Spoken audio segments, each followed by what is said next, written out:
Welcome to सुनो पाकिस्तान। मैं हूं आपका होस्ट अजीम राना और मेरे साथ मौजूद हैं शहरबानो अवान। उम्मीद है आप ठीक होंगे, हमारे देखने वाले खैरियत से होंगे और हमारा प्रोग्राम देखेंगे आज 2 घंटे। हफ्ते का आखिरी दिन है और उम्मीद करेंगे कि ये प्रोग्राम जो है आपके लिए फ्रूटफुल हो। आगाज़ कर लेते हैं। आगाज़ जो है वो करते हैं दर्जा हरारत से ही, क्योंकि दर्जा हरारत दोबारा वापस आना शुरू हो गया है। अक़वाम मुत्तहिदा ने दुनिया भर में मौसमियाती जहन्नुम का अलर्ट जारी कर दिया है। आलमी इदारे का कहना है कि अगले 5 सालों में किसी एक साल का औसत दर्जा या हरारत माहिरीन की बताई गई खतरनाक हद तक यानी 1.5 डिग्री से ऊपर जा सकता है। अक़वाम मुत्तहिदा के सरबराह एंटोनियो गुतेरेस ने मौसमियाती जहन्नुम से बचने के लिए आलमी बिरादरी से फौरी एक्शन लेने का मुतालबा किया। उनका कहना था कि 2030 तक फॉसिल फ्यूल की पैदावार 30% कम नहीं की गई तो वापसी का रास्ता मुमकिन नहीं। जहां हम आपको ये भी बताएंगे कि स्टील और सीमेंट बनाने की सनतों से लेकर घरों को बिजली फराहम करने तक हर काम हम देखते हैं कि फॉसिल फ्यूल यानी तेल, कोयला और गैस की मदद से होता है और ये दुनिया की 80% तवानाई की ज़रूरत को पूरा भी करता है। और बिल्कुल शहरबानो, पूरी बहुत ख़तरनाक है। पूरी दुनिया में टेम्परेचर बढ़ रहा है जी और अनफॉर्चुनेटली पाकिस्तान दुनिया के उस रीजन में है जो सबसे ज़्यादा इफेक्टेड होंगे क्लाइमेट ख़राब होने से, यानी कि ग्लोबल वार्मिंग से। जिन ममालिक पे सबसे ज़्यादा असर होगा पाकिस्तान उस रीजन में बदकिस्मती से है। हालांकि हमारी कार्बन एमिशन में कंट्रीब्यूशन ना होने के बराबर है, बहुत ही कम है। जो डेवलप्ड कंट्रीज़ हैं, ज़्यादा सनतें वहाँ पर ज़्यादा हैं, वो कार्बन ज़्यादा एमिट करते हैं, लेकिन खुमियाजा हमें भुगतना पड़ रहा है। एक और शहरबानो जो चीज़ आपने बताई 30% फॉसिल फ्यूल में जो कंट्रीब्यूट करती है इंडस्ट्री के अलावा, मेरे ख्याल से जो वेदर पर असर पड़ रहा है वो आपकी ट्रांसपोर्ट का बहुत है। जितनी बड़ी तादाद में गाड़ियाँ शहरों में, सीमेंट, ऑटो, जो जितनी भी चल रही हैं गाड़ियाँ, ये सब उसका हिस्सा है और इसकी वजह से बहुत ज़्यादा मसाइल बढ़ रहे हैं। गर्मी की अगर बात करें तो 2023 में हमने देखा कि रिकॉर्ड तो गर्मी पड़ी थी। 2024 जो है वो भी अभी आगाज़ गर्मी में बहुत ज़्यादा, मई में बहुत बुरा हाल हो चुका था। हीट वेव के हालात बहुत ख़राब हैं। हीट वेव्स हैं और मुख्तलिफ शहरों में 40, 45, 43 ये टेम्परेचर तो अब नॉर्मल है। लाहौर में, पंजाब के कुछ इलाकों में पिछले कुछ दिनों में चूंकि बारिश और आंधी थी उसकी वजह से टेम्परेचर कुछ कंट्रोल हुआ, लेकिन अब दोबारा उसमें शिद्दत आती नजर आती है। हालात और मामलाते ज़िंदगी आम आदमी के लिए बहुत मुख्तलिफ हो चुकी है, बहुत ख़तरनाक हो चुकी है। आप यानी पंखा जो है वो आग फेंक रहा है और वैसे पानी में अगर आप नहाना चाहते हैं तो पानी भी शिद्दत का गर्म है, क्योंकि टैंकी में पानी आ चुका है। हर कोई उस तरह से मोटर जो है वो नहीं अफोर्ड कर सकता कि वो चलाए मोटर और फिर नहाए। टैंकियों में पानी आते हैं, जो पानी आता है टाइमिंग होती है पानी की, वो जब शिद्दत का तपता हुआ बिल्कुल गर्म पानी। लेकिन बहरहाल जी हमारी इस्तदा है हमारे इस प्लेटफॉर्म के ज़रिए हमारे जो गवर्नमेंट ऑफिशियल्स हैं कि इस मामले को बहुत सीरियस लें। इस पर बड़ी संजीदा कानून साजी करने की ज़रूरत है, क्योंकि ये मामला इंतहाई संजीदा नौयत का है। तो और भी मामलात हैं जी जो इंतहाई संजीदा नौयत के हैं, उस हवाले से आपको बताते हैं। खेलों के मैदान से कुछ अच्छी खबरें नहीं आ रही हैं। फुटबॉल की जब हम बात करते हैं तो सऊदी अरब ने पाकिस्तान को 3-0 से हराया है जी, और फीफा वर्ल्ड कप जो फुटबॉल 2026 क्वालिफायर राउंड 2 है उससे पाकिस्तान बाहर हो चुका है और पाकिस्तान को शिकस्त दी है सऊदी अरब ने। तो ये अनफॉर्चुनेट एक खबर है फुटबॉल की दुनिया से। क्रिकेट की जब हम बात करते हैं शहरबानो, आपने भी कल पाकिस्तान अमेरिका का मैच देखा होगा। बिल्कुल, और मैंने जैसे कि लास्ट टाइम कहा था कि अमेरिका खेल तो पहली दफ़ा रहा है, लेकिन पाकिस्तान हार पता नहीं कितनी दफा चुका है अमेरिका से। और जो कराता है अमेरिका ही कराता है, जो कराता है अमेरिका ही कराता है। तो बिल्कुल सुपर ओवर में आ रहे हैं जी हम लोग और बड़ी अजीब सी परफॉर्मेंस थी। मतलब यार, आप इतने बड़े प्लेयर्स, इतने ज्यादा आपने अवार्ड्स लिए हुए हैं, पकड़े नहीं जा रहे, एक के बाद एक रिकॉर्ड तोड़ रहे हैं आप। और जब एक वो वाली टीम आती है जो कि पहली दफा खेल रही है वर्ल्ड कप, पैथेटिक परफॉर्मेंस, तो आप उनके सामने घबरा जाते हैं। अब क्या मतलब समझ नहीं आती अपने प्लेयर्स की। और कुछ क्रिकेटर जो तज्जियाकार हैं उनकी जानिब से ये कहा जा रहा था कि ऐसी जो टीमें हैं जिनका ज़्यादा प्रेशर नहीं लेना चाहिए, ज़रूरी है कि उनसे आप बड़े मार्जिन से जीतें, ताकि बाद में अगर मगर की सिचुएशन ना हो। जो हम फिर दुआएं करते हैं ना एंड पे के फलां टीम हार जाए फलां से, तो हम आगे आ जाएंगे। बहरहाल जी ये क्रिकेट है, इस पर भी तज्जिया लेंगे। नहीं हो फलाने के हारने में, हम जीतने में नहीं। अगर आपकी इतनी परफॉर्मेंस है, आप अपने दम पे आगे जाएं, तो अपने दम पर आगे जाएं।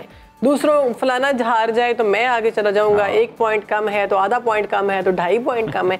ऐसे ये क्रिकेट खेलनी नहीं है, क्योंकि हम देखते हैं कि पूरी कौम जो है वो एक ही खेल के पीछे पड़ी हुई है और एक ही खेल का साथ दे रही है। हम गवर्नमेंट लेवल पर भी देखते हैं तो एक ही खेल को फ़रोग दिया जा रहा है, पैसा भी उन पर लगाया जा रहा है और अगर वही परफॉर्मेंस नहीं देंगे तो मसाइल शहर बानो बढ़ेंगे। इन डिटेल इस पर तज्जिया लेते हैं हमारे गेस्ट से, और इसके अलावा साथ साथ हम सियासत का तज्जिया भी लेंगे। बिल्कुल कानूनी महाज काफी गर्म नजर आता है। नैब तरामीम केस में दलाइल मुकम्मल हो चुके हैं, सुप्रीम कोर्ट ने फैसला महफूज कर लिया है और तमाम फरीकैन को हिदायत कर दी है कि अगर वो मजीद दस्तावेज़ात जमा कराना चाहते हैं तो 1 हफ्ते में करा सकते हैं। और हुकूमत ने बानी PTI को कैद तनहाई में रखने, वकला तक रसाई ना देने से तस्वीरें भी सामने आ गई हैं, बिल्कुल बयान की तरदीद करते हुए उन्होंने तस्वीर दी हैं और लोगों ने देखी है कि AC नहीं है, वाटर कूलर है वहाँ पर, बुक्स का शेल, एक बुक्स का हम देख रहे हैं मौजूद है, 7-8 किताबें मौजूद हैं, उसके साथ चेयर भी है, टेबल भी है और बेड भी मौजूद है। सहूलियात की जो बात की जा रही थी उस तरह से तो नहीं, लेकिन हाँ सहूलियात दी जा रही हैं, तो इसी पर तमाम तज्जिया लेते हैं। हमारे मौजूद है सीनियर सियासतदान हैं सैयद ज़हीम कादिर साहब, वेलकम करते हैं। ज़हीम साहब कैसे हैं आप? ज़हीम साहब जो करवाते हैं अमेरिका ही करवाता है, ये जो कल का मैच है क्या कहेंगे इस पर? और आप तो खुद फर्स्ट क्लास क्रिकेट भी खेल चुके हैं। वो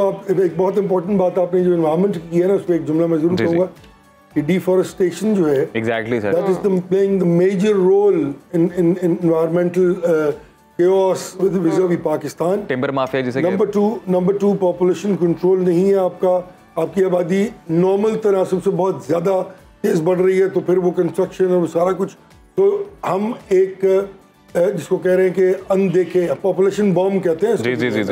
हम अब उस टकराव की तरफ जा रहे हैं जहाँ मईशत नहीं इंसानियत जो है वो टकरा जाएगी। जब आबादी ज्यादा होगी, सोर्सेज इनफ नहीं है, तो फिर उनको पूरा करने के लिए mouths to fed are much more than the available resources. तो आप देखें फिर वो एक हो जाएगा। बहरहाल आपने क्रिकेट की बात, फुटबॉल की बात की, तो फुटबॉल ऑब्वियसली सऊदी अरेबिया पिछले 10 साल से बहुत इंपॉर्टेंट प्लेयर बन गया फुटबॉल का, pumping in lot of money. और इस तरह हमें बेचारे पाकिस्तानियों को क्रिकेट का क्रेज है, वहाँ पे फुटबॉल का क्रेज है, और इनकी इन्वेस्टमेंट इतनी बड़ी हो गई है कि वहाँ आप देखें कि दुनिया के बेस्ट कोचेस हायर किए जाते हैं, बेस्ट प्लेयर्स, दुनिया के बेस्ट प्लेयर्स को लीग में बुलाया जाता है, उनके साथ खेला जाता है। नहीं, जब आप किसी के साथ इंटरव्यू खेलते हैं तो आप ऑब्वियसली लर्निंग प्रोसेस, वो आपको सारी स्ट्रेटजी बताते हैं, वो आपको, क्योंकि अब खेल जोर से ज्यादा दिमाग का काम है।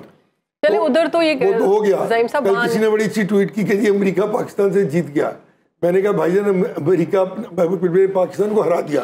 मैंने कहा भाई अमेरिका ने पाकिस्तान को हमेशा ही हरा दिया। कब नहीं हराया उन्होंने हमें, तो बात है कि बुरा न मनाए, वो तो माई बाप है आपके। तो आपको अगर उन्होंने हरा भी दिया तो क्या हुआ, लेकिन मेरे ख्याल में on a serious note claustrophobic है, मतलब लफ्ज़ नहीं मिल रहे कि एक ह्यूमिलिएशन हुई है हमारी, एक जिसको कहते हैं कि समझ नहीं आ रही कि एक एज ए क्रिकेटर भी मैं क्या तज्जिया दूं उस पे यार, कि आप लोग 7 आउट हो गए हैं 120 रन पे अमेरिका से।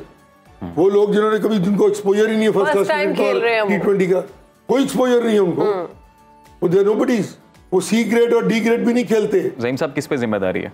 अरे सारों पे है, बाबर देखिए। नहीं, ये जो इस मुल्क में हो रहा है ना, अपनी पसंद के लोगों को आप हर जगह बिठा देते हैं, और उसको मतलब ये है कि प्रोफेशनल्स को लाए। मैं सर अभी आए तो हैं गैरी क्रिस्टियन, फिर जो यार यहाँ की बात नहीं, एडमिनिस्ट्रेशन की बात कर रहा हूँ ना। रमीज राजा जब था, आप देख लें क्या मौसम था उस वक्त, जब नारे चल रहे हैं जो कि पर्ची चलती है, जो पर्ची के नारे चलते हैं, इसका मतलब है वो दुरुस्त है, परफॉर्मेंस आपको बता देती है कि पर्ची है या नहीं। देखिए एक साहब हैं, वो मोइन खान साहब क्रिकेटर हैं, उनके बेटे हैं जी, वो पहलवान तो लगते हैं, क्रिकेटर नहीं लगते। उनको आप ले गए कि जी उन्होंने भी यहाँ पे लीग में बड़े अच्छे स्कोर्स किए, वो फिर 0 पे आउट हो गए, और वो हिलते नहीं है, मतलब अगर बाउंस हो जाए उनको तो वो पीछे नहीं हो सकते, वो यहाँ से बल्ला मार देते हैं और पीछे आउट हो जाते हैं। तो मैंने देख लिया उनको ये पिछले 2 मैचों में। अरे उसको मेरा विकेट कीपर नहीं खड़ा किया, फिर जाकर उसको एक्स्ट्रा कवर्स में खड़ा कर दिया, और भाई वहाँ ज्यादा बड़ी लायबिलिटी है, वो तो भाग ही नहीं सकता। तो आप क्या कर रहे हैं, ये क्या है, मजाक हो रहा है इस मुल्क के साथ, क्योंकि हर सतह पे हो रहा है। उस सतह का जो ट्रिकल डाउन इफेक्ट है वो उन जगहों पे भी आ रहा है। आप देखिए ना, एक आदमी भूखा है, मैं आपको साइकी बता रहा हूँ, वो क्रिकेट मैच देख रहा है, पाकिस्तान जीत रहा है, उसको मजा आ रहा है, वो खुश हो गया, उसको थोड़ी सी खुशी मिल गई है, उसका डिप्रेशन कम हो गया है 10-15 मिनट के लिए। एक आदमी जो बेचारा मजीद भूख, परेशानी, नौकरी, गर्मी, इन सब की वजह से, जिसमें ऑब्वियसली हुकूमत का किरदार है, वो उस साल में बैठा, बिजली आनी नहीं आती है तो पाकिस्तान हार जाता है, तो फिर वो मातम ही करते और क्या करेगा। ज़हीम साहब अभी दिल पे इतना तकलीफ नहीं हुई, अमेरिका के साथ है, हुआ है उतना नहीं, अमेरिका अभी दुबई के इंडिया के साथ भी मैच, भारत के साथ है सर। नहीं, भारत के साथ देखें, बात ये भारत की टीम तो बहुत अच्छी है, भारत के साथ है, देखें वो 40% लोग जो है उनमें से उनको एक दूसरे की जुबान नहीं आती, 150 जुबानें बोली जाती, वो अंग्रेजी में एक दूसरे से बात कर रहे होते। और टीम कोऑर्डिनेशन देख लें आप, ये एक दूसरे को रन आउट कराते हैं इसलिए कि मेरा नंबर बन जाए, मैं खेल ले वो आउट हो जाए। अच्छा, ये भी होता है वैसे, पता नहीं क्या क्या होता है बेटा। या तो जुए की वो खबरें आती रही हैं, एक जमाने में लोग अरबपति हो गए हैं, जो वो एक बॉल पे जुआ लगवाने वाले लोग जो थे वो बाहर बैठे होते थे और वो काम कर रहे होते थे पूरे निजाम के साथ, तो छोड़ देना। एक मेरा छोटा सा एनालिसिस आप बताइएगा कि ये बात कितनी दुरुस्त है और कितनी गलत है, और अगर गलत है तो ऑब्वियसली आप करेक्ट करें, आप क्योंकि एक्सपीरियंस है इस मामले में। मुझे ऐसा लगता है कि पॉलिटिक्स तो भारतीय क्रिकेट में भी नो डाउट है, उनका भी पिछले दिनों हमने देखा कप्तानी का बड़ा रौला था विराट कोहली और रोहित शर्मा के बीच में, वहाँ पे भी पॉलिटिक्स है, हमारे भी पॉलिटिक्स है। मुझे ऐसा लगता है सर हमारी क्रिकेट टीम साइकोलॉजिकली इनको किसी ट्रेनिंग की जरूरत है कि प्रेशर में ज्यादा आते हैं और बिला वजह का प्रेशर लेते हैं। प्रेशर आप मैच खेलने जा रहे हैं, आपकी पहली बारी, आपके ऊपर कोई टोटल तो नहीं है, आपने चेस तो नहीं करना ना, आपने तो अपने रन कर रहे हैं, सामने अमेरिका है, इंडिया नहीं है कि आप कहेंगे कोई हार गया तो क्या होगा यार, for God sake what are you doing, मतलब आप कौन लोग हैं यार। सर नीली वर्दी से फोबिक तो नहीं, ज़हीम साहब मुझे लगता है वो अमेरिका का चक्कर है सिर्फ, आपने मुझे जो कुछ करता है अमेरिका करता है, माई बाप है, शायद हमने उनको खुशी कर, शायद इससे आपको पता जो बाइडेन ने छुट्टी दे दी मैच जीतने पे। जी सर, वहाँ पे बड़ी इतनी बड़ी सेलिब्रेशंस हो रही हैं। मुझे लगता है कभी-कभी एक तो ना प्रेशर की बात करें, मुझे लगता है कभी-कभी ओवर कॉन्फिडेंस में भी हार जाते हैं।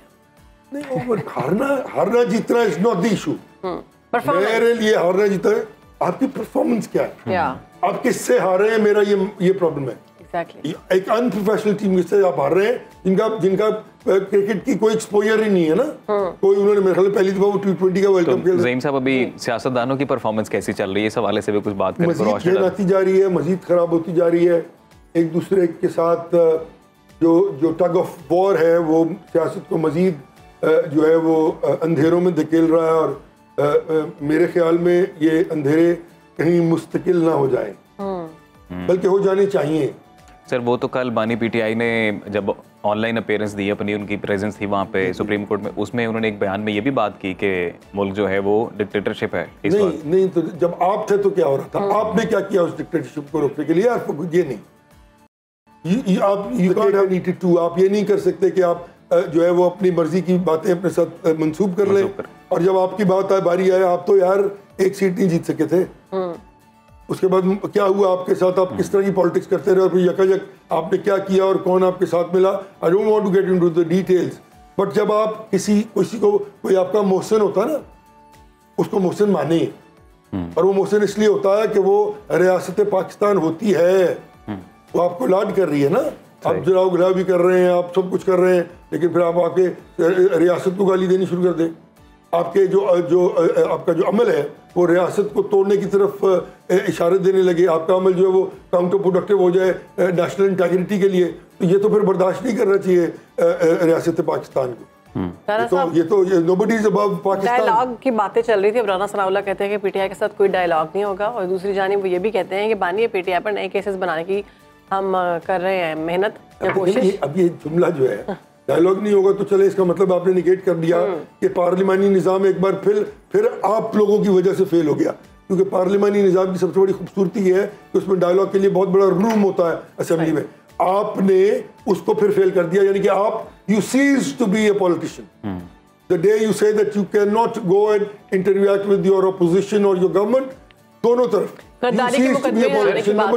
फिर आपने फरमा दिया कि जनाब केसेस और बन सकते हैं। और देखिए इसका मतलब है कि आप थे तो आपने नहीं बनाए, क्यों नहीं बनाए, और अगर अब आपको ये ख्याल रहा है कि बनने चाहिए तो फिर आप बना रहे हैं, फिर आप जाली केसेस 2 करोड़ बना दे, फिर वही हाल होगा उनका जो केसेस का पहले हुआ है। वो ये कह रहे हैं कि जबरदस्ती नहीं बनाए जा रहे, मतलब कुछ जेन्युइन इश्यूज हैं, और जैसे कोई 41-42 पर्चे हैं जिनमें से चंद एक में जमानतें हैं और बाकी वैसे के वैसे ही हैं। शर्म आनी चाहिए राना सनाउल्लाह को, मतलब बस कर देना, अब 40 साल से सियासत कर रहे हैं आप, 75 साल आपकी उम्र हो गई है, झूठा बोलने से बाज नहीं आते। ज़हीर साहब उन्होंने कहा तो गॉड से क्या राना सनाउल्लाह ने बोला है, उन्होंने बोला है कि डायलॉग अगर करना है तो इन्हें सियासी जमातों के साथ ही डायलॉग करना पड़ेगा। सदर साबिक सदर आरिफ अलवी साहब का एक्चुअली ये बयान है, उन्होंने ये बोला था कि स्टेक होल्डर्स के साथ डॉक्यूमेंट वो होंगे डायलॉग्स। अच्छा, एक तरफ तो आप उन स्टेक होल्डर्स को कह रहे हैं कि हर बुराई की जड़ आप हैं, सही है। दूसरी तरफ आप मतलब डायलॉग्स भी उनके मुझे अगर कोई ये बात कहता तो मैं कहूँ यार तू पागल हो गया यार फिल्मी, I would say that you gone mad.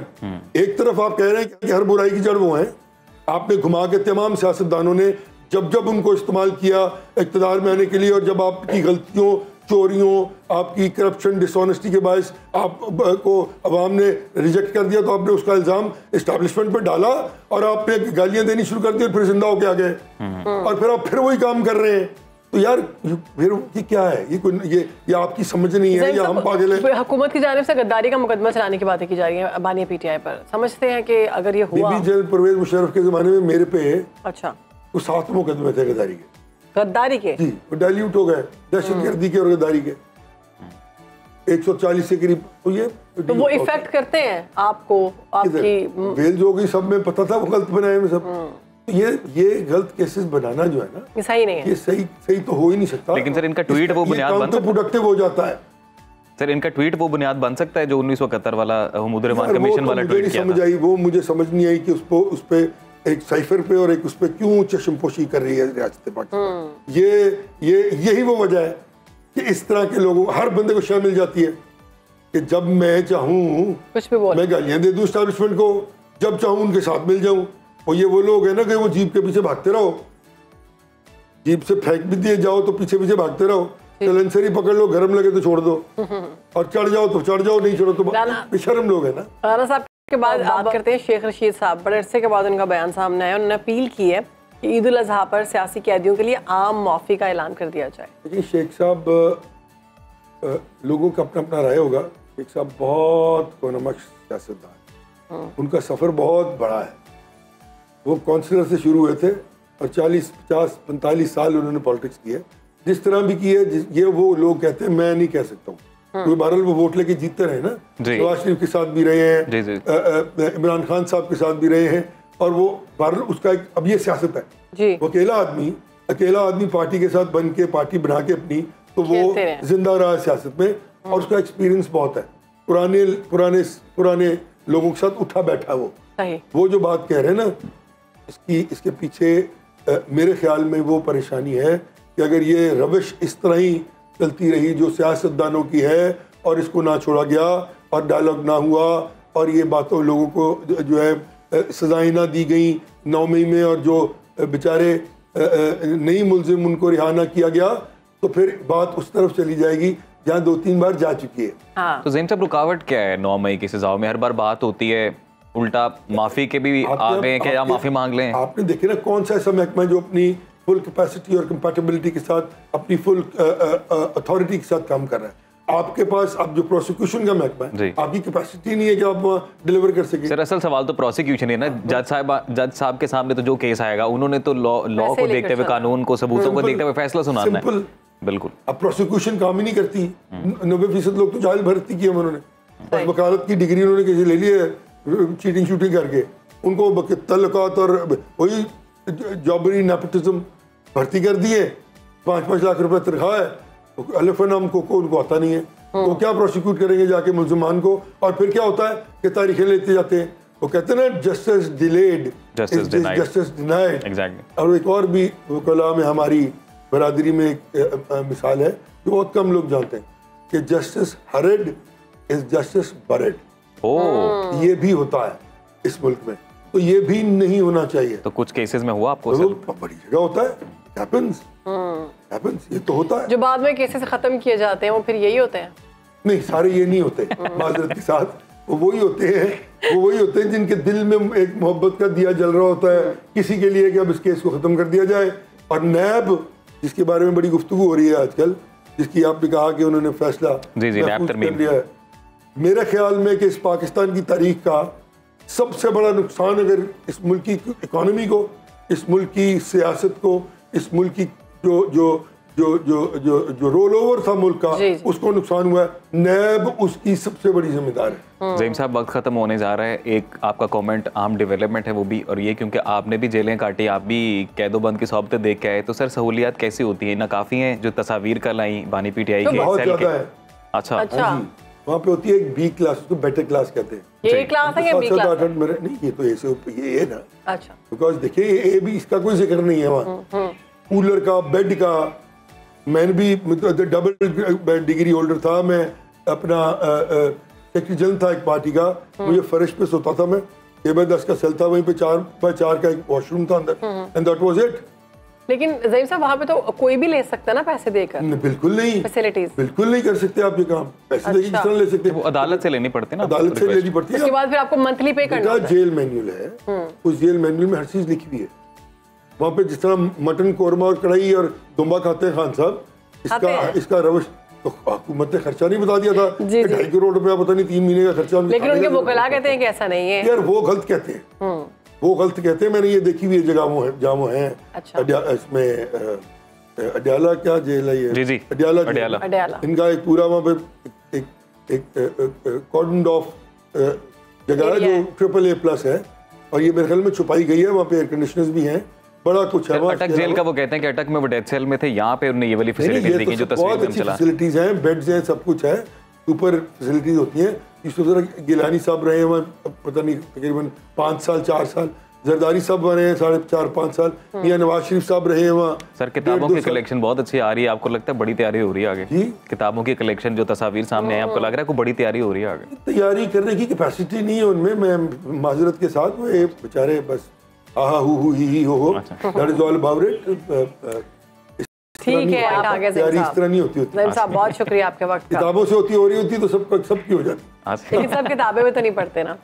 ज़हीम साहब बात कर रहे थे मुल्क की सियासत पर, और हमने क्रिकेट पर भी उनसे तज्जिया लिया, और शुक्रिया उनका। नाज़रीन, प्रोग्राम में आगे बढ़ते हैं, बात करते हैं मईशत की। वफाकी बजट की तैयारियां जारी हैं। IMF से बेल आउट पैकेज के लिए कोशिशें भी की जा रही हैं। वज़ीर आज़म शहबाज शरीफ 5 रोज़ा दौरे पर चीन में मौजूद हैं, जहां से अच्छी खबरें अब सामने आ रही हैं। और दौरे के दौरान पाकिस्तान और चीन के दरमियान तवानाई, ऑटोमोबाइल और IT समेत मुख्तलिफ शोबों में 32 मफाहमत की यादाश्तों पर दस्तखत किए गए हैं, जबकि चीनी कंपनियों ने पाकिस्तान में इलेक्ट्रिक बाइक्स और जदीद ज़राअत में सरमायाकारी के लिए दिलचस्पी का इजहार किया है। उधर हुकूमत यह भी दावा कर रही है जी कि 1 साल के दौरान महंगाई 38% से कम होकर 11.8% तक आ गई है। तो इस तमाम सूरत हाल पर बात कर लेते हैं। हमारे साथ हमारे गेस्ट मौजूद हैं। माहिर मईशत हमारे साथ मौजूद है फरहान बुखारी साहब, बहुत शुक्रिया आपके वक्त का।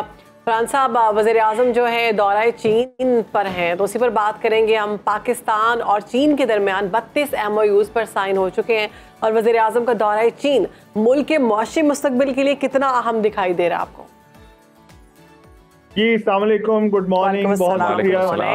देखिए, दौरे तो हो जाते हैं, माजी में भी बहुत हुए हैं, लेकिन उनके नताइज के हवाले से कुछ नहीं कहा जा सकता। जिस तरह माजी में हुआ है, यही कह सकते हैं दिल्ली हुनूस दूर आस के अभी बहुत दूर है हमारी मंजिल, और जिस किस्म के इक़दामात की मुल्क में ज़रूरत है वो इक़दामात कब और कैसे होंगे। एक तरफ प्राइम मिनिस्टर चीन में हैं, दूसरी तरफ उनके बड़े भाई साबिक़ वज़ीर आज़म जो कि बहरहाल इस हुकूमत के रूह रवा हैं, वो मरी में कोई मीटिंग इकॉनमी के बारे में कोई प्रिजाइड कर रहे थे, जबकि हकीकत यह है कि मुल्क के जो किसान हैं उनकी ज़िंदगियों में बदतरीन गंदम के हवाले से एक बहरानी कैफियत चली आ रही है जी। कि तकरीबन 4,000 रुपये फी मन की कीमत हुकूमत ने मुकर्रर की थी, अभी तक उसमें ज़ोर शोर से ख़रीदारी नहीं शुरू हुई, और गंदम मार्केट में 3,000 रुपये से कम फी मन की कीमत पे बिक रही है। बल्कि एक तो मैंने फेसबुक पे ऐड देखा 2,500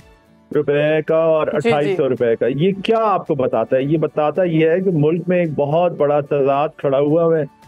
हुकूमत जाहिर है अपनी सब अच्छा की खबरें शाया कर रही हैं, लेकिन ये जो खबरें हैं इनका असल तो यानी हकीकत तो ये है कि इनका आम आदमी की जिंदगी से कोई असर नहीं है, बहुत कम ताल्लुक है। हुकूमत जो नारा लगा रही है एड नहीं ट्रेड, वज़ीर आज़म साहब बार बार ये कह रहे हैं कि एड नहीं ट्रेड, तो ट्रेड यानी सरमायाकारी चाहते हैं वो। तो ये हुकूमत जो स्लोगन लेकर चल रही है, कामयाब दिखाई दे रहा है आपको? ये पहली दफा ये नारा बुलंद नहीं हुआ, ये माजी में भी बुलंद हो चुका है और कई दफा बुलंद हो चुका है, काफी अरसे से बुलंद हो रहा है बार बार। ये कोई नई बात नहीं है कि वजीर आजम ने हमें पहली दफा ये सबक सिखाया है। पाकिस्तान की तारीख में बड़े अरसे से कहा जा रहा है, लेकिन वो ट्रेड होके नहीं देती। आपकी मुल्क की सनत बैठी हुई है, आपकी मुल्क की ज़राअत बैठी हुई है। अब ये जैसे मैंने आपसे अभी अर्ज की गंदम के बहरान की, इसके पीछे क्या है जी कि जी वो ट्रेड का ही तो मामला था कि आपने एक बड़ी मिकदार में गंदम दरामद कर ली, फिर अब आपको पता नहीं है कि उसका अब आप क्या करें। मुल्क में गंदम पैदावार हुई भी है, उसकी आपको समझ नहीं आ रही। हुकूमत ने जो जाके गंदम खरीदनी थी जी उसकी कोई समझ नहीं आ रही। फरहान साहब, वज़ीर आज़म की जानिब से ये भी कहा गया कि चाइनीज मॉडल को अगर हम फॉलो करते हैं तो हम कामयाब हो सकते हैं। ये भी बात माजी में हो चुकी है और बड़ी अच्छी बात है, लेकिन वो चाइनीज मॉडल को फॉलो तो करें। कई दफ़ा ये कहा जा चुका है कि जी चाइना को की तरह हम बनना चाहते हैं। ये तो सारी ज़िंदगी में तकरीबन सुनता आया हूँ और ये सुन सुन के कान पक गए हैं कि जी हम चीन की तरह हो जाएं। जी भाई हो जाएं तो बड़ी अच्छी बात है, फिर हो जाएं। तो फरहान साहब 1960 की दहाई में तो सर हमारे मुआशी शारिये चीन से बेहतर थे, उसके बाद अब सिचुएशन आपके सामने, अब तो कोई मुवाजना है ही नहीं। बिल्कुल, तो सर कहाँ गलती हो गई, कैसे हम राइट ट्रैक पर आ सकते हैं? ये एक लंबी कहानी है। 50 साल से हम गलतियां करते आए हैं। आपने 60 के दहाई की बात की, वो एक सुनहरी दौर था पाकिस्तान की तरक्की के हवाले से। मुझे याद है अपने बचपन में हम एक डॉक्यूमेंट्री पीटीवी पे देखा करते थे, एक ही चैनल था, पाकिस्तान का तस्वीरी खबरनामा, मरहूम तलत हुसैन की जुबानी, जिनका हाल ही में इंतकाल हुआ है। और क्या ज़बरदस्त उसमें वाक़यात हमें बयान किए जाते थे। पाकिस्तान में हर फ्रंट पे तरक्की हो रही थी। आज वो पाकिस्तान मरहूम तलत हुसैन की ज़ुबानी पाकिस्तान का तस्वीरी खबरनामा वो नज़र ही नहीं आता। वो लगता ही नहीं है कि ये वो मुल्क कभी था। और इसमें गलतियां बहुत हुई, लेकिन बिल आखिर अगर एक गलती जो कि सारी गलतियों की जड़ है उसका अगर आप जिक्र करें तो इसमें सिर्फ और सिर्फ एक लफ्ज़ सामने आता है और वो है नीयत। यहाँ पे नीयतों में फतूर आया, फिर उसके नतीजे में करप्शन भी बहुत बड़ी, फिर लोगों को अपने इंटरेस्ट भी नजर आ गए वगैरह वगैरह। वो सब की सब बातें जो कि आपने सुनी। तो सवाल ये है कि कैसे मुल्क में जहाँ पे हुकूमत ये दावा कर रही है कि महंगाई जो है पिछले साल 38% थी और इस साल 11.8% पर आ गई है। क्या आपको नजर आ रहा है इतना डिफरेंस? देखिए, आदाद और शुमार के बारे में यकीनी तौर पे नहीं कहा जा सकता। कुछ ना कुछ बहरहाल बेहतरी हुई होगी। क्या इतनी बड़ी बेहतरी हुई है इसके बारे में कहना कबल वक्त है, लेकिन महंगाई तो एक पहलू है, असल मामला तो क्वालिटी ऑफ लाइफ का है। यानी जिंदगी की, रोजमर्रा की जिंदगियां लोगों की कैसी गुजर रही हैं, जिंदगी की नौयत क्या है।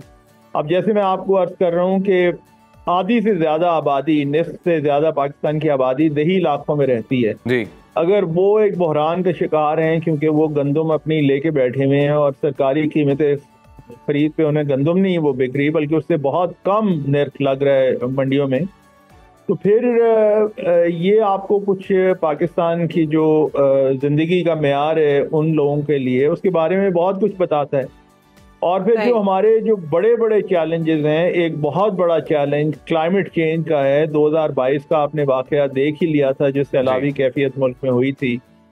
इस वक्त हकीकत ये है कि काबीना में भाग दौड़ करके जो भी वजूहात थी, आपने एक नायब वजीर आज़म तो बना दिए, अच्छा किया बुरा किया वो एक अलहदा बहस है, लेकिन आपके पास क्लाइमेट चेंज का कोई चैंपियन, कोई बहुत ज्यादा हाई। बिल्कुल दुरुस्त फरमाया फरहान साहब आपने कि क्लाइमेट चेंज पूरी दुनिया में किस तरह से अपना असर दिखा रहा है। उस हवाले से वाकई बड़े संगीन नौयत की पॉलिसी बनाने की ज़रूरत है, बड़े संजीदा इक़दाम करने की ज़रूरत है। बहुत शुक्रिया फरहान साहब आपके वक्त का।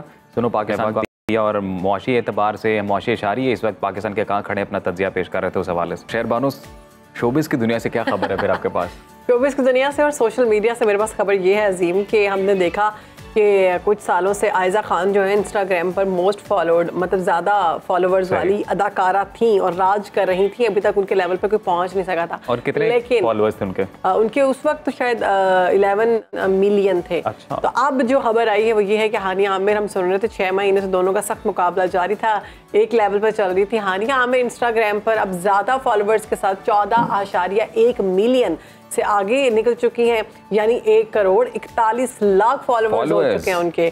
और उसके साथ साथ आयजा खान यानी 14 मिलियन 40 करोड़। तो क्लोज कंपटीशन चल रहा है दोनों बहुत क्लोज, के बीच 6 मंथ से काफी क्लोज था कि लोगों ने कहा कि हानिया ने बड़ी खामोशी के साथ आकर ये जीत लिया कॉन्टेस्ट। अच्छा। यानी भी नहीं और वो बड़े आसानी से उसने फॉलोवर्स गेन कर लिए। लेकिन हानिया जो है ना वो डिफरेंट तरह का कंटेंट बनाती है, लोग बड़ा पसंद करते हैं। उसमें ये कि बहुत लाइवली, फिर वो अपनी मेड के साथ जो है वो बहुत प्यार के साथ कभी उसको शॉपिंग करवा रही हैं, कभी उसको अपने कपड़े पहना रही हैं, कभी मेकअप कर रही हैं। तो ये चीजें भी हमने देखी उनके। तो इस टाइप का कंटेंट है जो ज्यादातर देखा जा रहा है लोग पसंद करते हैं ना कि एक्ट्रेसेस की जिंदगी क्या है। और आयजा का भी कंटेंट देखा आपने? हाँ, आयजा ज्यादातर जो है ना वो अपने प्रोजेक्ट्स के हवाले से अपलोड करती हैं चीजें, तस्वीरें। और इससे ये फायदा होता है कि कहीं ना आपके काम पर फर्क पड़ता है। सही। कि अगर आप मोस्ट ज्यादा फॉलोवर वाले लोग हैं तो आपको काम ज्यादा मिलता है, फ्री आप पब्लिसिटी करें, काम चले जी। हमारे लिए तो ये दोनों ही एक्ट्रेसेस हमारी फेवरेट हैं, दोनों बहुत अच्छा काम करती हैं और दोनों को ही हम मुबारकबाद देते हैं कि दोनों के फॉलोअर ज़्यादा हैं, तो इवेंचुअली पाकिस्तान के फॉलोअर ज़्यादा हैं।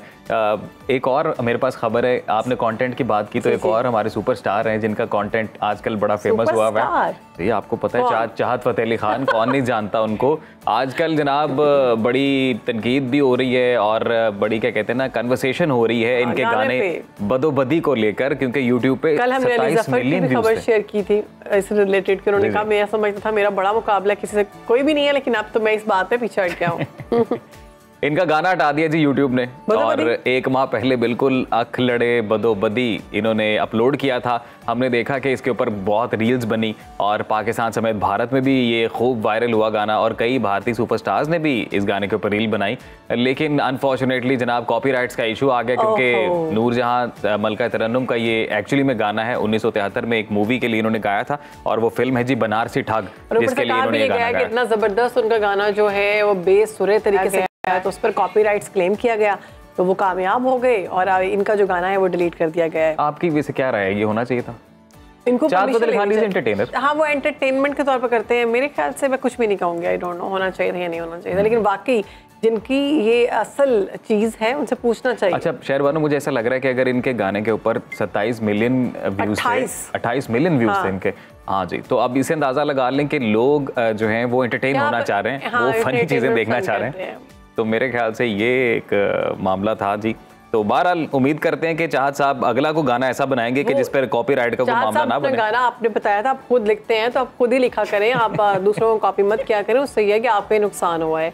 तो अब पैसे जो पता है उन्होंने कमाए, आई थिंक 70 मिलियन कहा गया है, उन्होंने काफी पैसे इस पे कमा लिए। अच्छा सॉरी 7 मिलियन नहीं, लेकिन वो पैसे पास ही रहेंगे या वो भी अब कॉपीराइट के साथ चले जाएंगे? वो चले जाएंगे, कॉपीराइट्स पे आपको दुआ कर लेते हैं जी चाह साहब के लिए कि आप वाकई अपना लिखा हुआ गाना लेकर आएं और सही मानों में एंटरटेन करें और दिल छोटा ना करें जी। आवाम आपको देखना चाह रही है तो आप लगाते रहें शुगल हल्का। आगे बढ़ते हैं, पाकिस्तान के हीरोज की बात कर ले। दुनिया भर में पाकिस्तान का नाम रोशन करते हैं वो हीरोज, तो हम चाहते हैं कि वो हम उनसे बात करें, आपको उनसे मिलवाएं।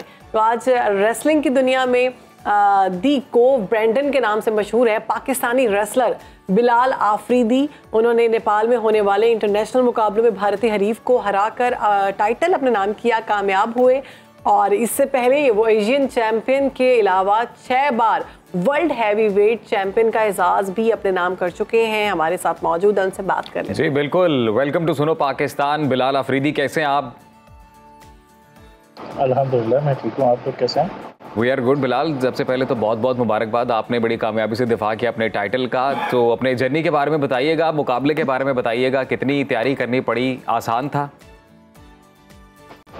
नहीं आसान तो नहीं होता, क्योंकि जाहिर सी बात है लड़ाई करनी होती है तो मुश्किल होती है, ट्रेनिंग करनी होती है और ऐसे कंट्री में जहाँ पे इस चीज़ का वजूद भी नहीं था वहाँ पर करना मुश्किल होता।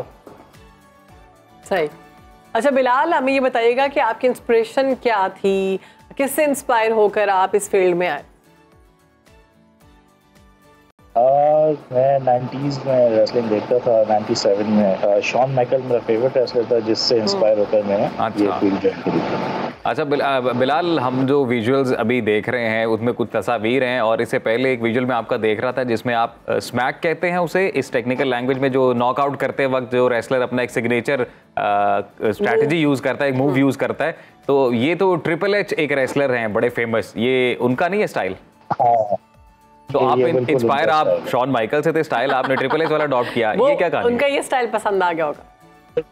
ट्रिपल एच किसका बेस्ट फ्रेंड है ये तो आपको पता होगा। हाँ जी, ये शॉन माइकल और ये इकट्ठे लड़ा करते थे बिल्कुल 90s में, याद है। हमने बिलाल ये भी सुना है कि आप माउंट एवरेस्ट पर रेसलिंग करके वर्ल्ड रिकॉर्ड लगाना चाहते हैं। जी जी बिल्कुल, एक्चुअली अटेम्प्ट माउंट एवरेस्ट के लिए ही करने गए थे लेकिन मौसम की वजह से अनफॉर्चुनेटली नहीं पहुंच सके उधर, लेकिन सितंबर तक अगेन अटेम्प्ट करेंगे इसको इंशाल्लाह।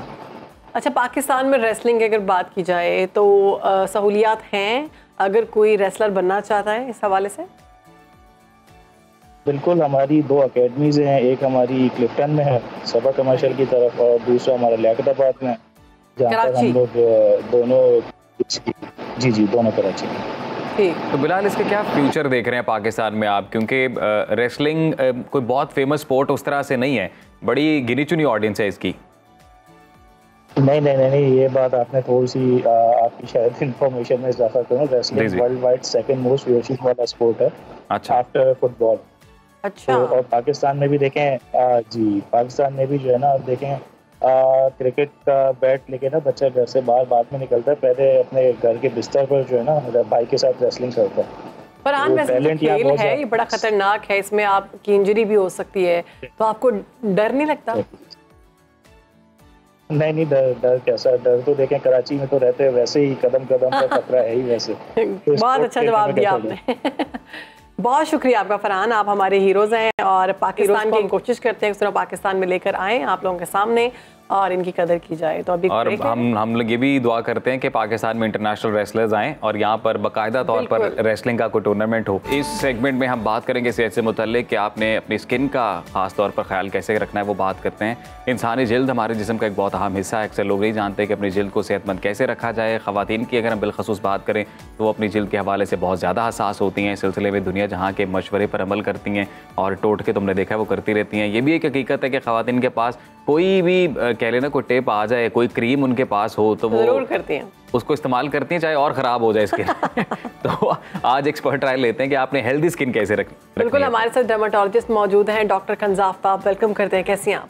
जी अल्हम्दुलिल्लाह ठीक ठाक, आप कैसे? अल्हम्दुलिल्लाह ठीक ठाक।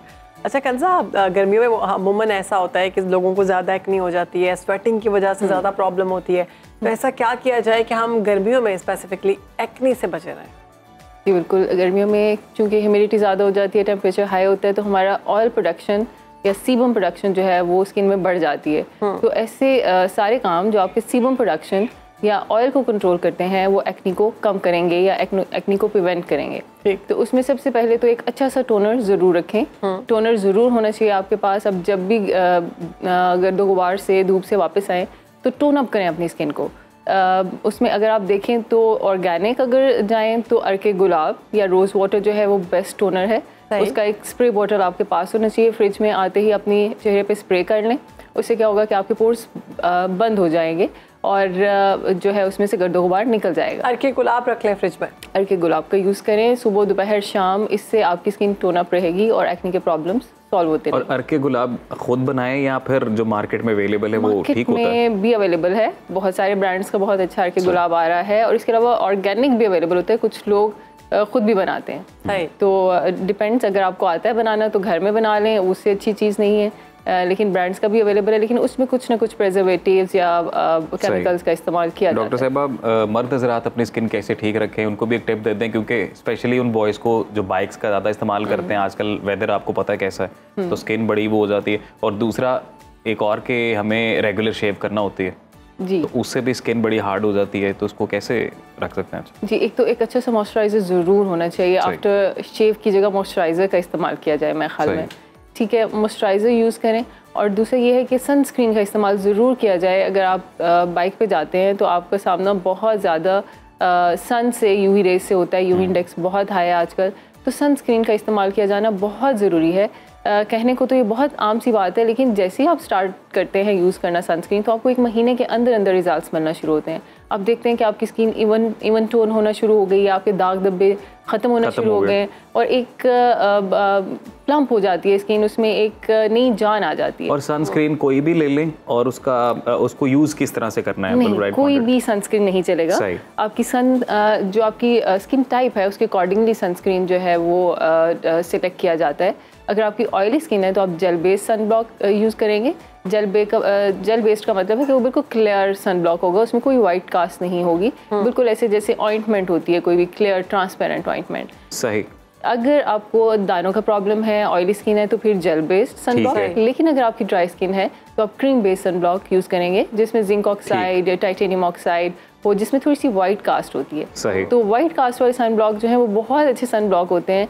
ऑल्दो मेरे बहुत सारे पेशेंट्स कहते हैं कि हमें वाइट कास्ट नहीं चाहिए, लेकिन लेट मी टेल यू कि जो वाइट कास्ट वाले सन ब्लॉक हैं उनमें कोई केमिकल्स नहीं होते, और वो ड्राई स्किन के लिए होता है। वो ड्राई स्किन के लिए होते हैं और सन को ब्लॉक कर देते हैं, उनमें कोई ऐसे केमिकल रिएक्शंस नहीं होते जो आपकी स्किन को डैमेज कर सके। डॉक्टर साहब, ये भी है कि एक मेरा सवाल फिर शहर बानो आपसे पूछती हैं अपने तमाम ख़वातीन वाले मामला। मैंने कहा पहले मर्द हज़रात के मसाइल पूछने पहले वो ये कि सनस्क्रीन के बारे में कहा जाता है कि ये इंडोर भी आपको लगाना होता है, ऐसा ही है? क्योंकि लोग ज़्यादातर बाहर जाते ही सिर्फ यूज़ करते हैं। जी बिल्कुल, और आप लोगों को लगाना तो बहुत ज़रूरी है। अभी जो मैं LED लाइट्स देख रही हूँ ऊपर, दे आर सो स्ट्रॉन्ग और इनमें UV रेज बहुत ज़्यादा है।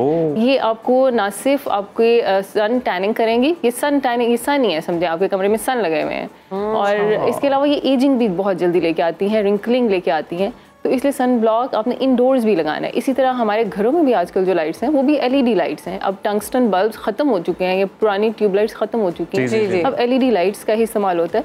और LED लाइट्स या आपकी जो लैपटॉप की स्क्रीन है या मोबाइल की स्क्रीन है, उनमें से भी UV रेज ही निकलती हैं।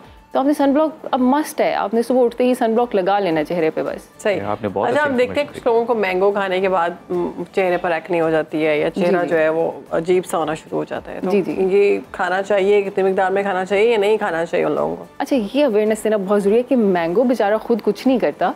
मैंगो तो अल्लाह ताला ने जो भी मौसमी फल बनाए होते हैं वो उस मौसम के हिसाब से बेस्ट होते हैं, उनको ज़रूर कंज्यूम करना चाहिए। दूसरा, मॉडरेशन में रहना चाहिए, इत्तेदाल का रास्ता हमेशा बेस्ट वे है। आप कभी भी मॉडरेशन से ज़्यादा नहीं खाएंगे। लेकिन क्या होता है कि आम को पकाने के लिए ख़ास किस्म का केमिकल इस्तेमाल होता है। जब वो केमिकल, वो छिलका जब आपके फेस को लगता है तो उससे दाने बनते हैं, उससे स्किन इरिटेट होती है।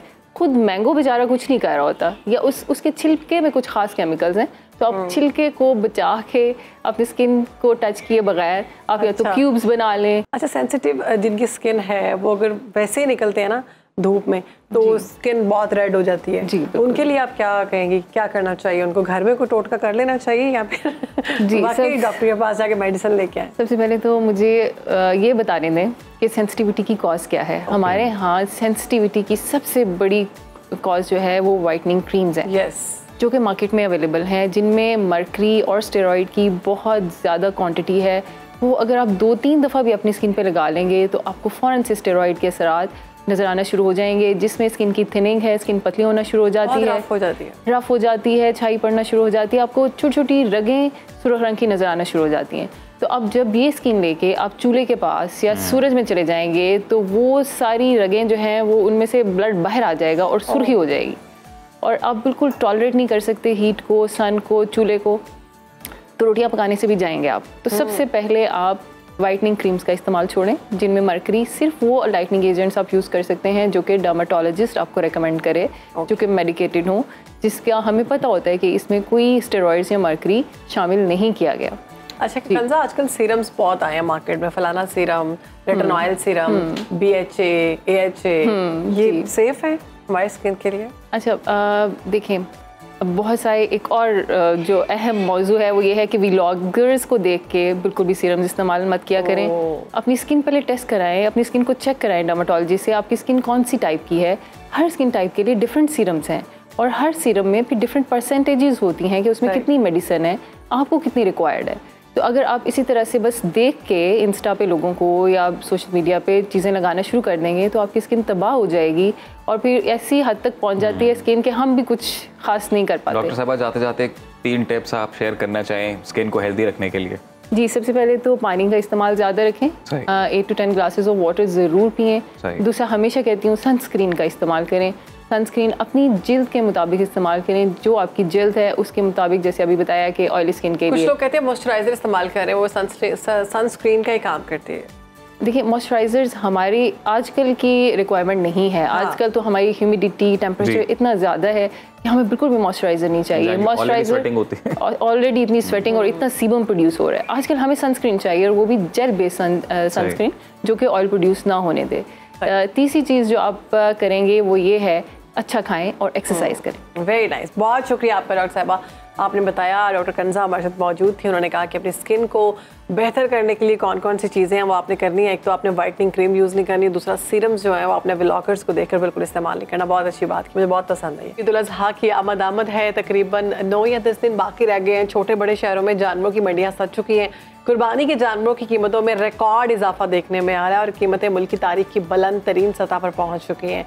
रिवायती मंडियों के साथ साथ पंजाब में कुर्बानी के जानवरों की खरीदारी के लिए ऑनलाइन मंडियां भी मुतारिफ करवा दी गई हैं और शहरी घर बैठे कुर्बानी के जानवर ऑनलाइन खरीद सकते हैं। मगर इस वक्त सबसे बड़ा चैलेंज ये है कि कुर्बानी के लिए सस्ता और सेहतमंद जानवर कहाँ से लाएं, कैसे लाएं, और जानवर खरीदते वक्त किन चीज़ों का खास ख्याल रखें। बिल्कुल, इसी पर बात करते हैं। हमारे साथ साथी एंकर और सुनो न्यूज़ के प्रोग्राम किसान के नाम के एंकर बिन्यामीन हमारे साथ मौजूद हैं। Binyamin, thank you so much for your time. कैसे हैं आप? शुक्रिया जी, मैं बिल्कुल ठीक हूँ। बिन्यामीन, तो कैसे पता चलेगा जी ये सेहतमंद जानवर है, और ख़रीदते वक्त बिलखसूस किन किन चीज़ों का ख्याल रखना है? अच्छा, इस तरह है कि नॉर्मली हमारे यहाँ तकरीबन 60 से 70 लाख जानवर जो है ना वो स्लाटर होता है ईद उल अज़हा के 3 दिनों में। इसमें जो मेजॉरिटी है वो कैटल सेक्शन ही है। कैटल में अब सबसे जो मेन चीज़ आती है वो गाय है, उसके बाद फिर बफलो का कुछ सेगमेंट है, उसके बाद जो है कैमल है, थोड़ा सा हिस्सा जो आता है। उसके बाद जो सेकंड नंबर्स हैं, नंबर में हाई जो वैल्यू है वो हमारे गोट शीप सेक्शन की है, यानी भेड़ और बकरी। भेड़ और बकरी तकरीबन 3 से 4 मिलियन नंबर्स में स्लाटर होती है। अच्छा, जो सबसे बड़ा इशू आता है हमें एनिमल बाइंग के वक्त, वो एक ही होता है कि हमारा जानवर दोंदा है कि नहीं। ये दो जो हमारा गाय का सेक्शन है उसमें ये इशू है, और जो बकरी का सेक्शन है उसमें, जो शीप वाला है जिसे हम भेड़ कहते हैं, वो इससे बड़ा है, वो उसमें ये इशू नहीं है। वो उसके लिए जो शरई हुक्म है वो ये है कि जब वो आपको नजर आए कि वो बचपने से निकल गया है। अच्छा, वो बस आपने देख के अंदाजा लगाना। हाँ, वो उसमें ये होता है कि देख के अंदाजा। तो दोंदा का मतलब क्या है? 2 साल का? अच्छा, दोंदा का ये होता है कि जो हमारा नॉर्मली बकरा है ये दोंदा होता है 1 से 1.5 साल की उम्र में। ओके, ठीक है। और दोंदे की पहचान ये है कि जिस तरह बच्चे के दूध के दांत होते हैं, हाँ, उसके भी 2 दांत, बिल्कुल जो बराबर अगर दांत हैं उसके, तो इसका मतलब दोंदा नहीं है जानवर। और अगर बिल्कुल दरमियान वाले दांत दूसरों से बड़े हैं और कुछ सेंटीमीटर ऊपर को निकले हुए हैं और कुछ सेंटीमीटर साइडों से, यानी वो आप देखेंगे कि तो आपको पता चलेगा कि इनकी ग्रोथ दूसरों से ज्यादा है, तो ये होगा दोंदा जानवर। अच्छा, इसी तरह जो बकरा है उसमें भी यही पोजीशन होती है, और जो कैटल है, बछड़ा जिसे कहते हैं, उसमें भी यही, और कट्टे में भी ये तीनों में यही पोजीशन होती है। दोंदे जानवर की पहचान ये है कि वो जानवर के दरमियान वाले 2 दांत दूसरों से ज्यादा ग्रोथ में होंगे। चोगा जो होता है उसका क्या? अच्छा, चोगा होता है कि ये दोंदे दरमियान वाले जो दांत है उसके साथ वाले मजीद जो 2 दांत है वो भी। अच्छा, जानवर जब बड़ा होता है, इसकी साइंटिफिक लॉजिक ये है, तो उसके मुंह का जबड़ा भी बड़ा हो रहा होता है आहिस्ता आहिस्ता। जब मुंह का जबड़ा बड़ा होता है तो उसके दूध के दांत निकल के गिरते जाते हैं और ऊपर से निकल आते हैं दांत दूसरे वाले। अच्छा, जैसे हमारा प्रोसेस भी तो ये है, इंसानों का भी बिल्कुल यही है, बिल्कुल ऐसे ही है। हमें साथ साथ ये बता दे फ्रॉड क्या क्या? फ्रॉड ये होता है कि हमारे क्या करते हैं कि प्लास लेते हैं, अच्छा, ऊपर से दांत तोड़ देते हैं इसका, ठीक है, और कहते हैं ये देखिए नीचे से दांत निकल रहा है। वो नेचुरली निकल रहा होता है, इसमें इशू नहीं है निकल रहा नहीं निकल रहा, लेकिन उसका प्रोसेस पूरा नहीं हुआ होता। वो अभी खीरा उसको कहते हैं, तो वो खीरे के या तो प्लास से निकालते हैं या उसको रेती से रगड़ते हैं। तीसरा जो फ्रॉड अब आ गया है 1-2 सालों में देखा गया, आर्टिफिशियल दांत लगा देते हैं ऊपर। अल्लाह, असली दांत के ऊपर बाकायदा तौर पे आर्टिफिशियल जी, जानवरों को आर्टिफिशियल।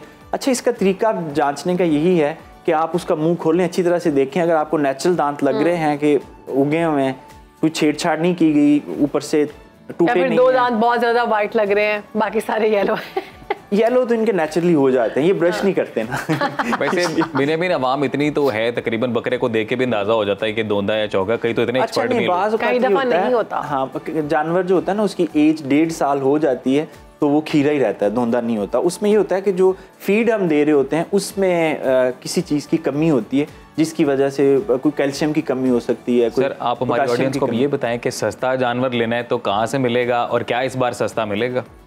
अच्छा, मैं ये बड़ा इंटरेस्टिंग है एक मैकेनिज्म मैं आपको बताऊं प्राइस का। जो भी दोस्त लेने जाते हैं वो ये अपने जहन में बिठा के जाएं, फार्मूला अपनी कैलकुलेशन घर से करके जाएं ताकि उनको मसला ना। सबसे पहले बात ये है कि जो भी आपने जानवर खरीदना है वो उसको आपने ना जहन में रखना है कि वेट के हिसाब से खरीदना है। अब मैं आपको मिसाल देता हूँ, 300 kg का जानवर जो है, कैटल की बात कर रहा हूँ, एक बड़ा सेहतमंद गोश्त अगर आपने खाना है तो 300 से 350 kg का गोश्त होता है। उसके बाद मैं आपको बताऊंगा इससे ऊपर जब वेट जाता है क्या इश्यूज आते हैं। अब जब 350 kg का जानवर है तो इसका मतलब है उसमें से 50% गोश्त निकलना है, यानी 300 kg के जानवर से 150 kg गोश्त निकलना है। और 150 kg गोश्त जो है वो उसका सिंपल सा फार्मूला है कि आप मंडियों में 2 तरह के लोग बैठे हुए हैं। एक जो ईद के ऊपर जिसने स्लाटर करना है जानवर, वो बंदा बैठा हुआ है। दूसरा बंदा वो है जिसने एक्सपोर्ट के लिए एनिमल मंडी से खरीदने हैं। वो इस वक्त वो भी मंडियों में आके बैठ चुके हैं। उनका जो रेट लाइव जानवर का चल रहा है वो इस वक्त 500 से 550 है, depends on the beauty of animal, पर केजी। तो इसका मतलब है कि गोश्त का रेट ऑटोमेटिकली चला गया 1100 रुपए।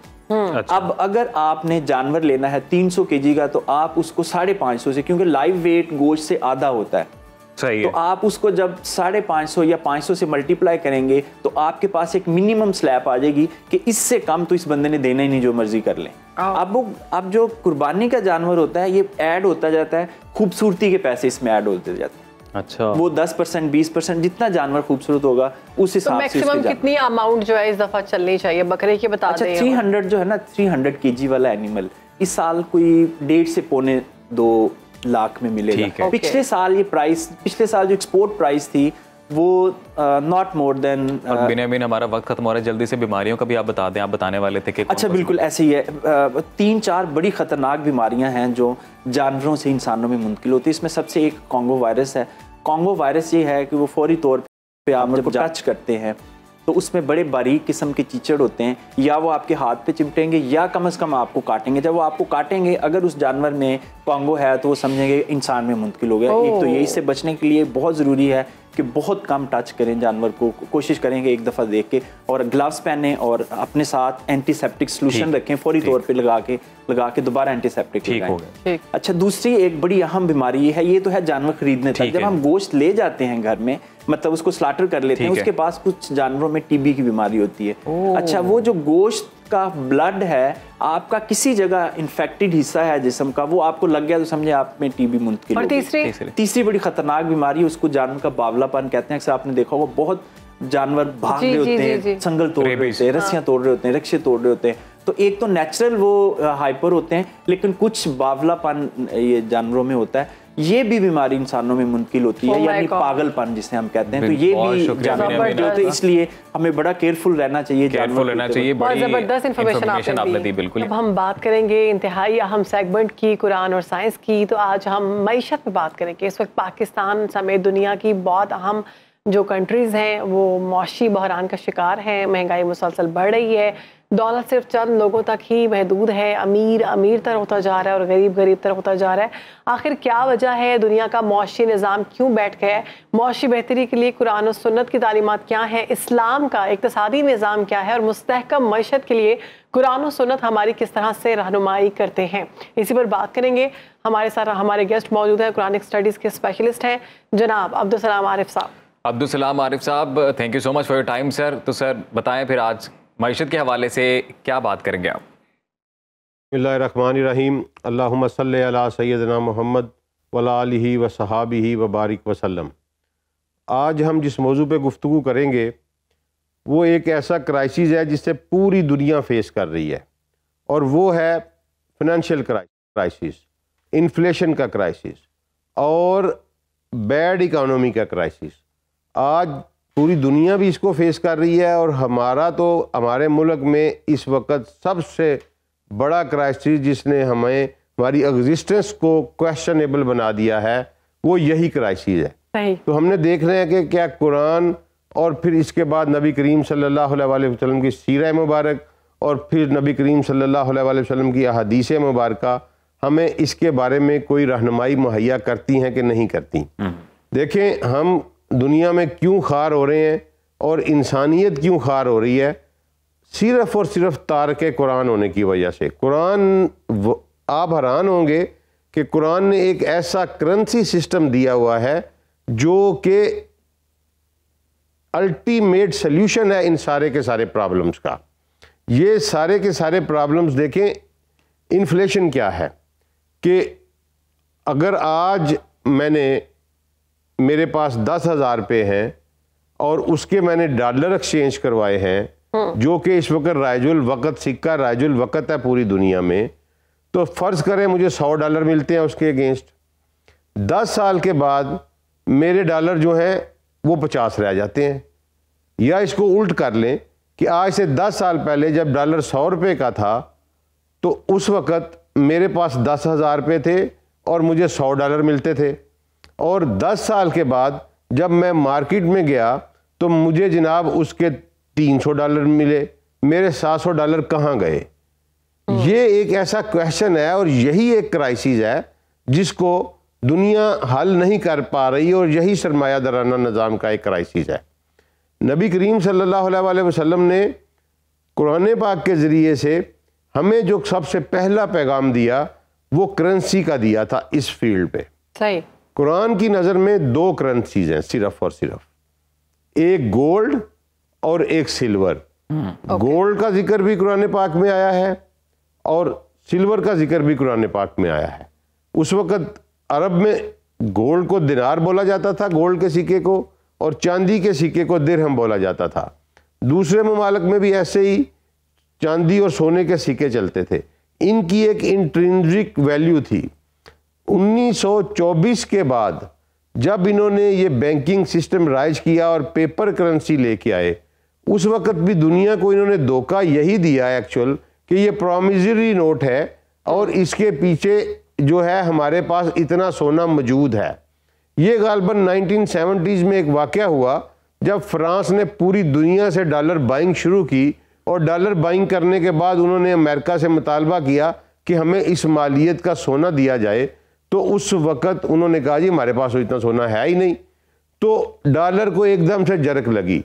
और बदकिस्मती हमारी देखें कि हमने ही बचाया, किंग फैसल ने पेट्रो डॉलर इंट्रोड्यूस करवा के का इस दुनिया में कि ये पेट्रोल की जो पेट्रोलियम की ट्रेड है वो सिर्फ डॉलर में होगी, उस वक्त डॉलर को सहारा दिया। आज जो हमारी पेपर करेंसी है इसके पीछे इंट्रिंसिक वैल्यू है ही नहीं है, इसके पीछे वो जो प्रॉमिसरी नोट वाला कंसेप्ट था वो है ही नहीं है। दुनिया का हर मुल्क अपना नोट छापता है और कागज़ के एवज आप दुनिया के तमाम वसाइल के ऊपर कब्जा कर लेते हैं। फॉर एग्जांपल एक किसान जो है वो 6 माह तक ज़मीन का पेड़ फाड़ के मेहनत करके उसके ऊपर गल्ला उगाता है, और आप उसको कागज़ के चंद टुकड़े थमा देते हैं, और जो अगर वो जाके घर में रख दे, देखें मेरी दौलत जो है वो मेल्ट कैसे हो सकती है? This is the basic question. तो इसलिए कुरान की नज़र में जो करेंसीज हैं वो सिर्फ गोल्ड और सिल्वर है, और ये चूँकि शैतान का निज़ाम है, दजाल का निज़ाम है, इन्होंने इस वक्त आप गूगल कर लें कि दुनिया में पाबंदी लगाई हुई है गोल्ड के ज़रिए से तजारत करने के ऊपर। जी बिल्कुल। और अल्लाह ताला ने कुरान में दिनार का लफ्ज़ यूज़ किया, और सूरह कहफ में अल्लाह ताला ने जब कहा कि उनको जो साहब गार थे उठे और कहा कि जाओ अपनी चांदी ले जाओ, इसका मतलब है कि अल्लाह की नज़र में ये 2 करेंसीज हैं। और नबी करीम सल्लल्लाहु अलैहि वसल्लम ने फिर ये जब उस वक्त चूँकि बार्टर ट्रेड थी, तो नबी करीम सल्लल्लाहु अलैहि वसल्लम ने जिनको इंट्रिंसिक करेंसीज कहा वो गोल्ड था, सिल्वर था और मादनियात थे। इनके अगेंस्ट आप बार्टर ट्रेड कर सकते हैं, बाकी सारे के सारे को रिबा करार दिया। मैं इसकी एक एग्जांपल, बड़ी मशहूर एग्जांपल है, मैं आपको बता देता हूँ कि सैयदना बिलाल रज़ी अल्लाह तआला अन्हु नबी करीम सल्लल्लाहु अलैहि वसल्लम की खिदमत में पेश हुए और उनको खजूरें पेश की जो बहुत ही उम्दा किस्म की खजूरें थीं। तो उसको नबी करीम सल्लल्लाहु अलैहि वसल्लम ने कहा कि बिलाल तुम्हारे पास इतने पैसे कहाँ से है, ये कहाँ से ली हैं? तो उन्होंने कहा कि या रसूल अल्लाह, मेरे पास ज़्यादा खजूरें जो थीं वो कम दर्जे की थी। फॉर एग्ज़ाम्पल कि 10 किलो खजूरें मेरे पास कम दर्जे की थी, मैंने वो दे के उनके एवज 1 किलो आला दर्जे की खजूरें ले ली। तो नबी करीम सल्लल्लाहु अलैहि वसल्लम ने फरमाया कि बिलाल ये रिबा है, अब ये देखें ये कितना रिफाइन होके कंसेप्ट आ गया हमारे पास। उसकी रीज़न क्या थी कि रिबा क्या है? तो अब सैयदना बिलाल ने पूछा कि जनाब मुझे क्या करना चाहिए था?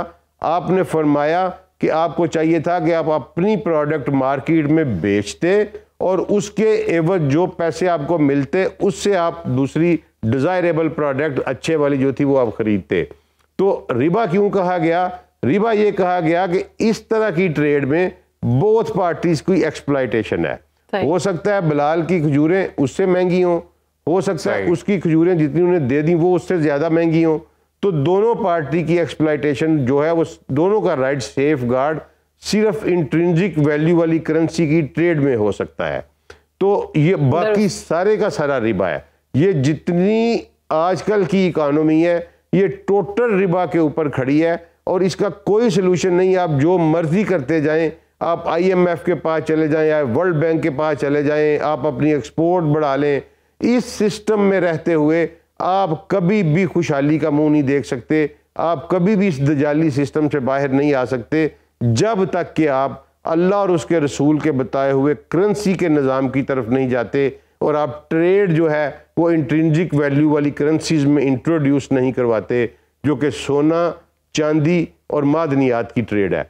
इसके एवज जब आप ट्रेड करेंगे तो फॉर एग्जांपल कि अगर मैंने आज अपनी प्रोडक्ट बेची और मुझे उसके एवज 2 तोले सोना मिला तो वो सोना 50 साल के बाद भी 2 तोले सोना होगा, 200 साल के बाद भी वो 2 तोले सोना होगा। और इसी तरह जब आप अपनी प्रोड्यूस बेच के सोना लेके आएंगे या आप सोना दे के प्रोड्यूस लेके आएंगे तो इन्फ्लेशन जो है वो ज़ीरो हो जाएगी। देखिए दुनिया में तजारत का निज़ाम सदियों से चल रहा था और दुनिया में तजारत हो रही थी, मल्टी नेशनल तजारत थी। जब नबी करीम सल्लल्लाहु अलैहि वसल्लम के वास्ते मुबारक हुई उस वक़्त अरब भी, इंडियन ताजर भी, यूरोपियंस भी, रोमन्स भी मल्टी नेशनल तजारत कर रहे थे। इसी तरह ये सल्तनत उस्मानिया तक जो है ये मल्टी नेशनल ट्रेड हो रही थी और दुनिया में इन्फ्लेशन नाम की कोई वजूद नहीं था। ये अजीबो गरीब किस्म का सिलसिला इन्होंने करेंसी नोट्स की सूरत में जो है जब पीछे इंट्रिंसिक वैल्यू ख़त्म की और ये दजाली सिस्टम रिबा के बेस के ऊपर इंट्रोड्यूस करवाया। अल्लाह ताला ने कुरान में 2 ही करेंसीज बताई हैं, एक दिनार है और एक दिरहम है। और हमारे नबी करीम सल्लल्लाहु अलैहि वसल्लम ने हमें ये तालीम दी है कि मादनियात के ज़रिए भी आप ट्रेड कर सकते हैं। और दूसरी बात जो थी नबी करीम सल्लल्लाहु अलैहि वसल्लम ने इकोनॉमिक एंड मार्केटिंग सिस्टम में जो दुनिया को नया कंसेप्ट दिया वो नबी सल्लल्लाहु अलैहि वसल्लम ने एक अपनी अलहदा मार्केट इस्टेब्लिश की मदीना में पहुंचते ही और उसमें से मिडल मैन का किरदार ज़ीरो किया। नबी करीम सल्लल्लाहु अलैहि वसल्लम ने मना किया कि कोई शख्स प्रोडक्ट खरीद के उसी वक्त दूसरे को प्रोडक्ट नहीं बेच सकता मंडी में। जो प्रोड्यूसर होगा वो अपनी प्रोडक्ट लेके आए और वो खुद प्रोडक्ट बेचे। सही। इसकी मैं आपको एक मिसाल देता हूँ कि जब नबी करीम सल्लल्लाहु अलैहि वसल्लम मदीना तशरीफ़ लाए तो सारे की सारी तिजारत जो थी ये यहूद के कब्ज़े में थी और मार्केट सारी उनके पास थी। तो नबी करीम सल्लल्लाहु अलैहि वसल्लम ने जब अलहदा मार्केट शुरू की और वो क्या कर रहे थे, वो ज़ख़ीरा अंदोज़ी करते थे एक्सप्लॉयटेशन के ज़रिए और रिबा के ज़रिए। तो एक्सप्लॉयटेशन क्या थी कि वो सस्ते दामों से प्रोडक्ट को ख़रीद लेते थे, अपने पास रखते थे और फिर उसे महंगे दामों में बेचते थे। नबी करीम सल्लल्लाहु अलैहि वसल्लम ने की दुश्मनी जो यहूदियों से पड़ी और काब बिन अशरफ जैसे बड़े ताजर जो नबी करीम सल्लल्लाहु अलैहि वसल्लम से ज़ाती इख्तलाफात रखने लगे, उसकी बुनियादी वजह ये थी कि सरकार दो आलम सल्लल्लाहु अलैहि वसल्लम ने उनके बेसिक इकनॉमिक इंटरेस्ट को हिट किया था। तो नबी सल्लल्लाहु अलैहि वसल्लम ने अपनी एक मार्केट बनाई और वो गोल शेप की मार्केट थी और साइडों पे दुकानें थीं, दरमियान में उसके मैदान था और नबी सल्लल्लाहु अलैहि वसल्लम ने मिडल मैन का किरदार जो है वो ज़ीरो किया और उससे मदीना के लोगों में और गिरदोनवा के देहातों के लोग जो मंडी में अपना माल लेके आते थे उनको अच्छे दाम मिलने शुरू हुए और उनके दिन जो है वो बदलने शुरू हुए और उनकी खुशहाली आई। तो वो कोई इन्फ्लेशन नहीं थी एक्चुअल जब तक आप नबी करीम सल्लल्लाहु अलैहि वसल्लम के रास्ते पर नहीं जाते और गोल्ड और सिल्वर को लीगल टेंडर मनी डिक्लेयर नहीं करते। ये अल्टीमेट सोल्यूशन में मैंने आपको बात की है। इस पे और बहुत सारी ब्रांचें हैं, बहुत सारा वर्क है, लेकिन कोई सुनने को तैयार नहीं है। जब तक आप इंट्रिंसिक वैल्यू वाली करेंसी जो है वो यूज़ नहीं करते, गोल्ड सिल्वर और मादनियात में तजारत नहीं करते, आपके फाइनेंशियल मसाइल इसी तरह रहेंगे जब तक आप तारके कुरान रहेंगे, हम इस जलील होते। बहुत शुक्रिया अब्दुल सलाम आरिफ साहब, बड़ी खूबसूरत बात आपने की। तो नाज़रीन, आज के प्रोग्राम से मुझे और शहरबानों को इजाज़त दें। अगले प्रोग्राम में दोबारा हाजिर होंगे नए मौज़ूआत नए गेस्ट के साथ। अब तब तक अपना और अपने प्यारों का ख्याल रखें। अल्लाह हाफ़िज़।